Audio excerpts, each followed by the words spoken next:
So this is Samesh and this is Alex. Hi. Alex is from a organization called the Forest Row Forward, and we're here at the Tablehurst Lambing Day. It's the 8th of April and we're coming up to the local elections on the 4th of May. I was just chatting to Alex and we were talking about these local people who I've personally, some of them that I know personally, are standing for local elections, and that's a really, really exciting thing. So Alex, can you tell us a little bit what excited you about getting involved in this? Yeah, well, so I actually only fairly recently became involved. It's something that's been building for a while and people have been thinking about and working towards for a while. Yeah. And there's a really, there's a core group of 15 candidates within our group who are standing for the local election. And then there's a much wider group of supporters who are a very key part of what's happening.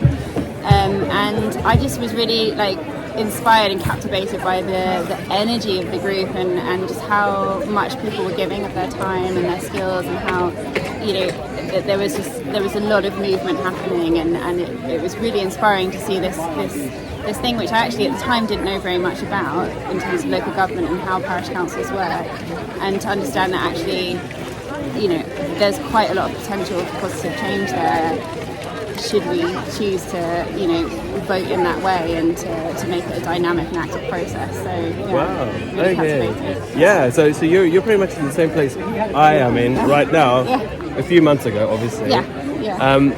I have no idea what impact a councillor can have. Yeah. I've just, even being in Forest Row for the last 5 years, I've been totally disconnected from the whole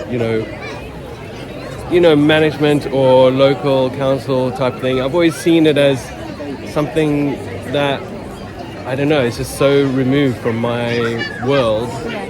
And now I'm really interested in finding out more about it. Yeah. And finding out okay, if you get the right people in there, what impact can they really have? Yeah.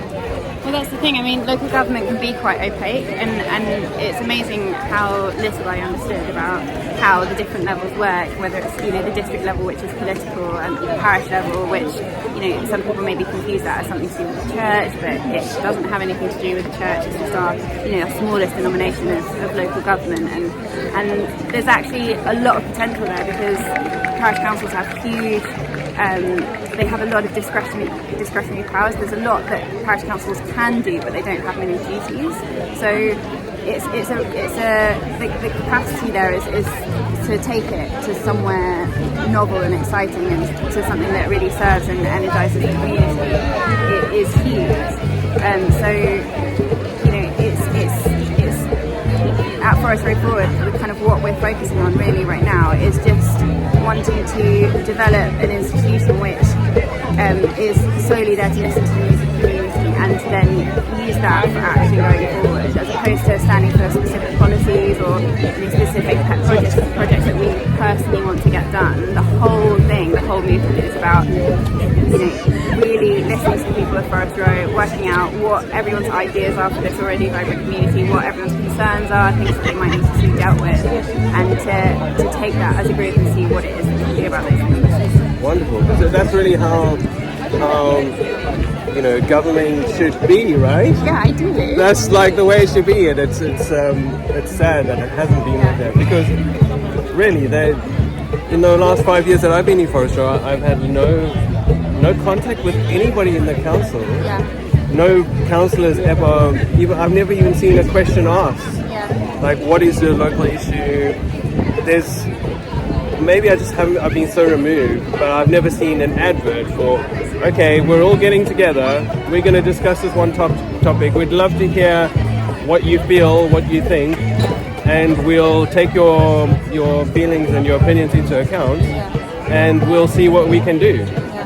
I've not seen that, not once. Yeah. So, well, there actually hasn't been a parish council election for 6 years, because normally, because frequently not enough people stand to trigger an election. So that's something that is exciting about this round, is that we're actually offering the people of Forest Row a choice, because there are more candidates than there are spaces standing. So there is the chance to go out and vote on the 4th of May and actually choose who it is you want to be serving the community. Amazing. So Yeah, I've got so many questions. 'Cause I literally know nothing. Like, what is the what are we actually voting for? So if we go on the 4th of May, we go to the community centre, and we are registered to vote, which apparently you have to register by the 16th of April.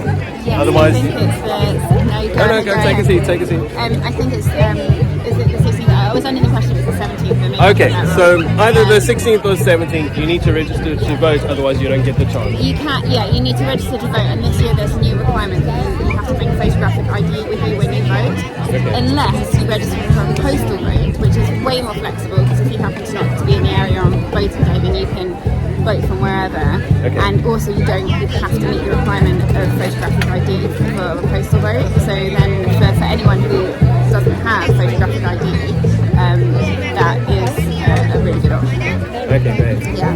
I would just say, Alex has a little being of light strapped to her very closely, strapped right to the heart, the way it should be.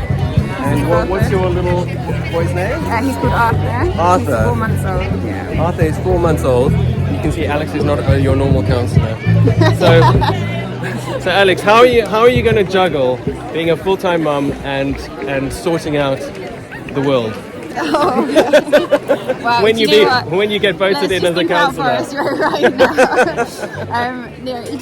He's been to some meetings with me, and he's just if not for the kids, then why not? Yeah, you're writing. A very good motivating force. There's a lot that needs to get done, and it's just really exciting to be a part of it. I know, because the world that we want for them is obviously going to start locally, and the way it's looking out there, it doesn't look like it's heading in the right direction.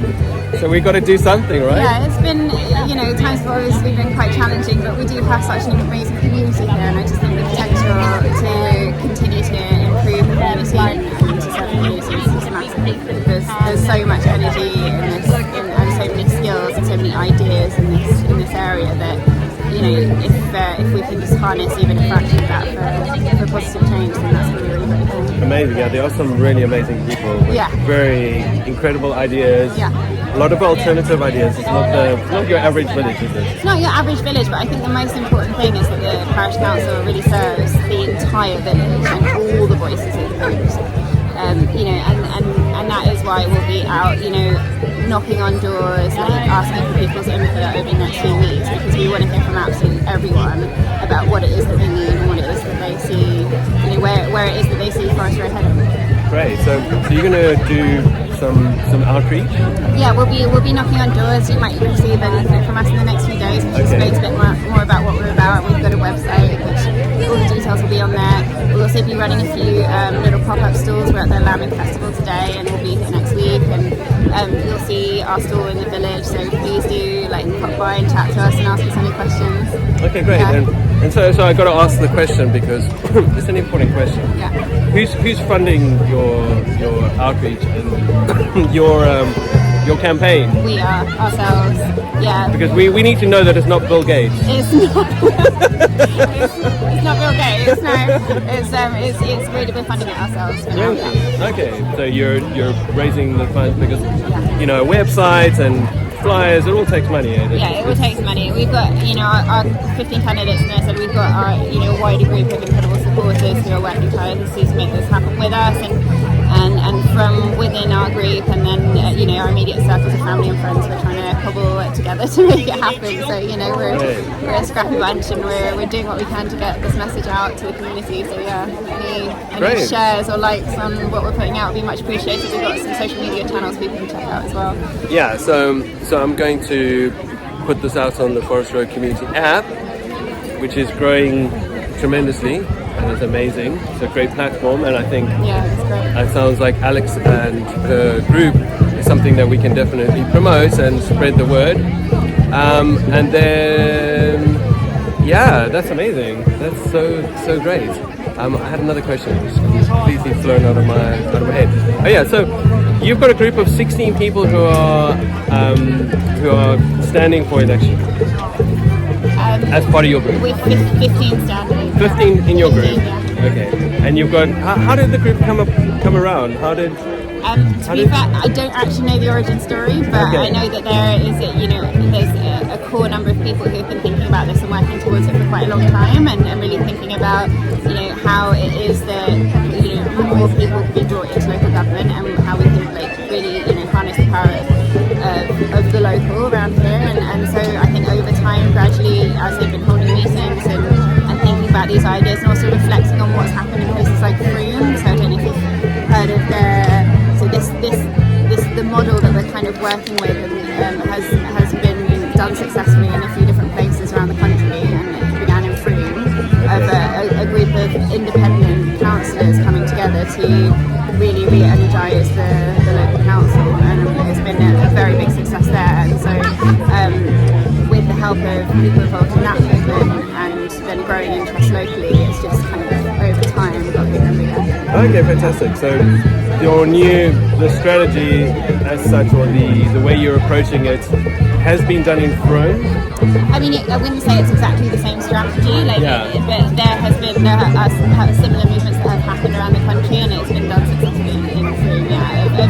Essentially a group of independent, non-political councillors coming together, wanting to really harness the good of their local community and re-energise the local council by filling all of the seats available and giving the people a democratic choice instead of the same people running the council year on, which happens in quite a few different areas of the country. Sure. Yeah. Because people, I think, feel quite disempowered around the whole political, council sort of I guess conversation. that's it. If you're not being offered a choice, then why vote? Yeah, because I don't think I've personally ever met a councillor. Okay. I think maybe Tony Lewin was a councillor There are some before. fabulous councillors on our parish council. Yeah, we're very lucky, but there's definitely potential there to build on the work that we've already been doing to help it grow. Okay, so if you're standing against these, maybe you're standing with them and giving people the choice. Yeah. Are there going to be some sad councillors who don't get in this year? Who've been councillors for the last 50 years? Not everyone can get in, that's for sure. There are a number of different wards within the Forest Row Parish. Okay. And in the Forest Row ward, we've got 16 people standing, I believe, for 12 spaces. So yes, there will be 4 people who don't make it, but whether they're within our group or any other group, it almost doesn't matter. The great thing will be that there's just going to be new energy in the parish council, and hope everyone shows up to kind of really harness the best potential. Great. And do you understand enough to explain what the difference is between the different wards? Like, what is a ward? So there are 3 wards within the Forest Row Parish, and they're basically just different voting districts, I think, which are based on the population density of the various areas. So Forest Row has lots of seats, and then Weirwood has just 1 seat, and then you'll have to forgive me, I'm not sure, but I think the other ward is Charlwood. Charlwood. Is there Hammerwood? There are 2. Isn't it Hammerwood? Hammerwood is by Charlwood I mean Hammerwood. I think I'm not sure what the official name is. Maybe it's, I'm sorry, I should know that, but I think there are 2 seats. So overall, there are 15 seats within the parish. Okay, and it's based on the population density in that area. So. Okay, that's interesting. And where the boundary falls based on the other local districts within Wealdon.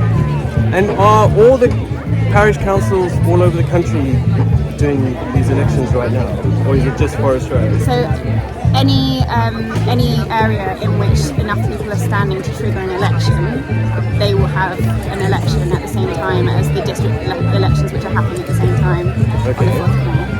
And then once this election has completed, when is the opportunity for the next election? Because say you guys do a really bad job.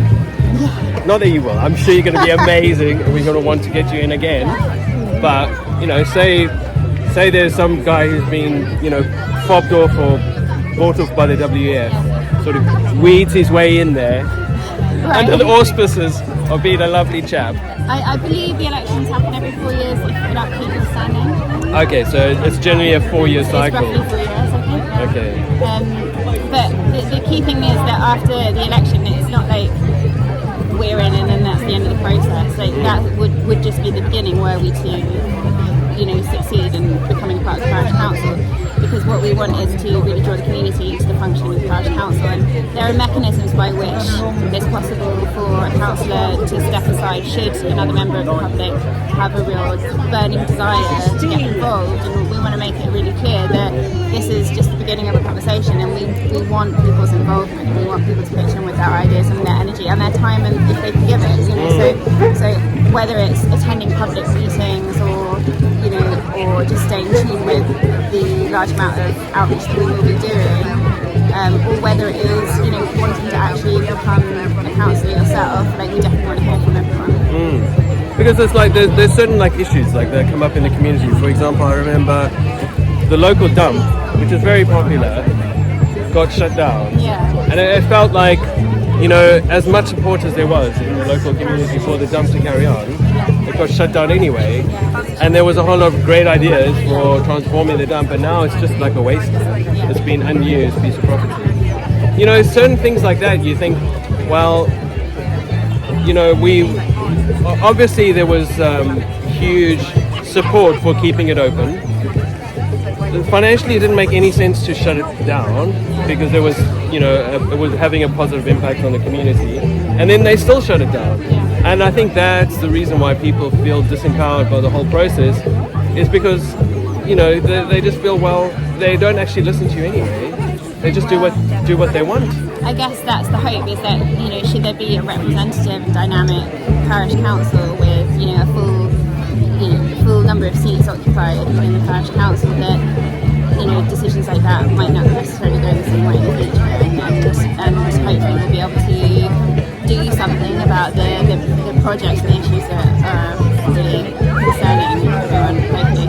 Yeah, because how much autonomy do you actually have, or are these decisions made by another level up at the, because I guess you've got the local Forest Row Parish Council. Then what's the next level above that? Wealdon. Is that Wealdon District Council? And then East Sussex. And then East Sussex, and then it goes up and up and up. Okay. So yeah, it's like how much actual, decision-making ability do you have in the local community? It is quite surprising. There are a wide number of statutory powers that parish councils can take on, should they so wish, but they don't all take those on. And a lot of those powers don't ever get used. And so that's the great thing, is that it's slightly a blank canvas in the sense we don't necessarily know exactly how this is going to go going forward. All we know is that we want to get the council functioning in a way that the ideas and the concerns of the people of Forest Row are really put at the centre of everything that it does, and that is the starting point for working out which powers it is that we want to really utilise as parish councillors. Great. So are you quite positive and optimistic that you're going to be able to make an impact? What's the first sort of should I say area of concern that concerns you personally, that you think you would like to see a change? Well, for me, like really my interest in this is from a sort of local government perspective. Like I'm really interested in making something more representative, so that would be the starting point. I couldn't really comment on specific policies that I personally want to put in, because I and we don't want it to function like that. We don't want to have councillors with burning issues and pet projects and those are the things that get done. We want to have councillors who have a burning desire to get the council in a position where it's listening to everyone and working out, well, what are the top things, and can we do something about that? And if we can't, and if those powers belong to a higher level of government, can we lobby on behalf of the people of Forest Row to get those things done? Great. Yeah. And you've noticed, I did see the sheet that you had there. Yeah. Number one issue at the moment in the local community is potholes. Yeah. So it seems to be the local rallying point. Yeah. Like, how can the roads get so bad? They're pretty bad. And I haven't seen any. It's not like anybody's trying to put them back together. Yeah, that I as far as I understand it, that would be something that we have to be sort of lobbying on behalf of people, but that is one of our, our core principles, is that is an activity that we're engaged in. It's not necessarily just about the powers that we directly with powers council. It's also about helping to represent the people of Forest Row when it comes to high levels of government. Yeah. So then, in that respect, how do you intend to actually engage with the community, find out what they need, what they're interested in, Yeah. in what format does that So happen? right now, our main way of doing that is just by speaking to people. So we are, engaging with people at these events, and in the village, we're going to have pop-up stores. And then when we're knocking at doors, if you're in, hopefully, please tell us, what it is that's concerning you, or if you have any ideas about the way you'd like to see things develop. And then we also have a number of digital formats. So we've got our website, and you'll see on the flyer that there's an option for you to fill in the gaps of the ideas of things that we could do together, and to then take a picture and send it to us, so that we've got a record of that, which we may share on social media, but we'll also be documenting everything that everyone is saying to us. So everything we hear, we're writing it down, and we'll put this all in a sheet and work out what the priorities are of the community at large. And then post-election, should things go our way, it's really going to be about making council meetings as accessible as possible, whether that's through, digital formats, or at least making sure that people know exactly when they're happening, and making them accessible and helping people to reach them. And it's that's something that we feel change a lot if there's a lot of public participation in our meetings going forward. Yeah. Amazing. And I think where I saw the potential in the community app was that it's just such an amazing platform, a way to connect people, a way to spread information, a way to disseminate things that are happening, the latest news, the latest events, all in one place. And I don't think that's been possible before. It's like if you needed to find out what was going on in Forest Row, where would you go? You go to the community page, and then you have to search through multiple posts, or you have to go to a WhatsApp group. If you just blink an eye, there's 50 posts on that WhatsApp group, and then you might read the event that you really like, and then you come back and you're like, oh, where was that event? You have to scroll through another 500 posts. So there was never really one place where all these things were really taking part. And so that's the one advantage, the positive that the community app will for example, things like this, like the council meetings that people can take part in, that could be, promoted on there as well. So it's not like we don't have the capacity to promote every single event, because it means we'd have to go out and search and add the events all ourselves. But there's an opportunity for anybody who wants to add an event to go on there and actually add it on, and that will get distributed to everybody that has the app. And the other great thing is that if there is some type of emergency or some very important information, we can actually send out push notifications. So push notification, because a lot of the time is you have an app, you add events on there, and then you just forget about it, and you go on with your life. Life is really complicated, and there's so many things distracting us. And then the push notification actually reminds you, oh wow, something important has happened, and then you can go to the app and see what that is. So that is an amazing, that's an amazing resource. It's an amazing tool, and it's going to be interesting to see, maybe how it can be integrated and how useful it becomes. It's my first app. So. Sounds like it would be very useful for reminding people to get out and vote on the floor. Yeah, exactly. So everybody, good morning. It's voting day. 5 minutes later, have you brushed your teeth? Don't forget to vote. Have you had your breakfast? Don't forget to vote. Don't forget to vote for Alex. Wow, for Forest Row Forward. Forest Row Forward, yeah. Vote for your favourite. What do you call it? You get the number of votes that there are seats in your ward. So if you're in Forest Row Ward, you get 12 votes, which is quite great. So, that's amazing. So you've got a lot of votes. Yeah. It's not just one. Oh, you're like, which one should I choose? Oh no, which one is it going to be? So that's amazing. So you get 12 votes. 12 votes. If you're in Forest Row Ward, and then 1 in Weirwood, and 2 in Tablehurst. Wow. So how does that actually work? How does it work to have 12 votes? Because then you're voting for 12 people. Everybody's voting. How many in total choices? for Parish Council, you'll have, if you're in Forest Row Ward, you'll have 12 choices. Oh no, sorry, 16. There are 16 people running, as far as I'm aware. So 16 people running, and you can vote 12 times. Yes. Okay. Oh, that's good. That makes sense. That's cool. Yeah, great. Okay, fantastic. So I'm pretty much out of questions. Well, it's been great. I'll probably talk more than I have in a long time. So, anything lastly you'd like to say? Just maybe consider voting, registering for a postal vote, because it really is more convenient. If you're not clear on where you're going to be on the day, on the 4th of May, that's great. You never know. And also, it's a great one for uni students who are still registered at home but are living out of home. They can just vote by post. Postal votes as well. Yeah, so that's a great one. And other than that, just tell us your ideas. Get involved, whether it's on our website or social media, or come and see us at one of these events and just tell us your ideas. See what you think. Great. Well, this is very exciting. Very exciting. I'm looking forward to seeing how this whole develops. Yeah, me too. And I'm happy that I actually got to speak to somebody who's even running the city council. Well, That's very exciting. Yeah, it's great. So thanks for sharing it to me. Yeah, and let's see how we can, spread the word and just give people a choice, because that's all you want to do is give people the choice, right? Democracy, right? Yeah, it's all about having a choice, and because that's democracy, right? That's democracy. Yeah. Anyway, lovely to speak to you, and I'm sure we'll be in touch soon. Yeah. Thanks. Ciao.